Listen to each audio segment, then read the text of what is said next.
És el torn ara del grup parlamentari de Junts per Catalunya, del senyor Albert Batet. És un Parlament i vostès són diputats i diputades. Bàsicament és per fer dues funcions, que és aprovar lleis i envestir un president. I fins a dia d'avui sembla que això no sigui acceptat i sembla que ens hagin manllevat la democràcia.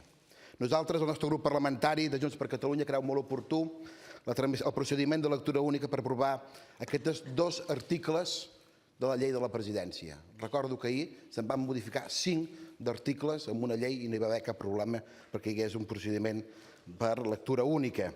Hi ha molts exemples i precedents de l'ús d'aquest tràmit per aquest Parlament i en diferents moments i ocasions.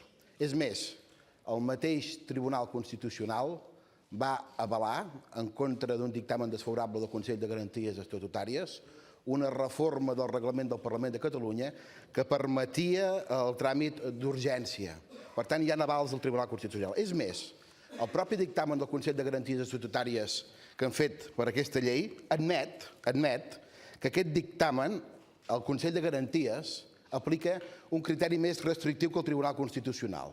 De fet, ho diuen literalment. Diuen: el propi Tribunal Constitucional s'ha manifestat més flexible en l'acceptació de la tipologia de matèries susceptibles de ser tramitades per aquest mecanisme de lectura única. Per tant, si es dona el cas i algú creu que aquesta llei ha d'anar al Tribunal Constitucional, és previsible, com ha succeït en moltes lleis, que el Tribunal Constitucional desautoritzi el Consell de Garanties Estatutàries.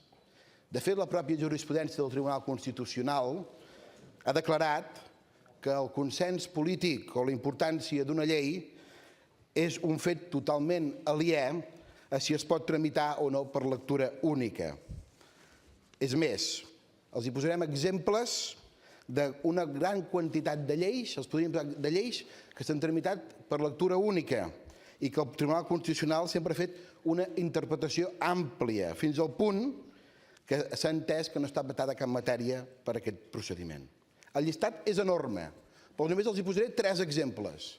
La sacrosanta Constitució espanyola, modificada amb el seu article 135 per una lectura única.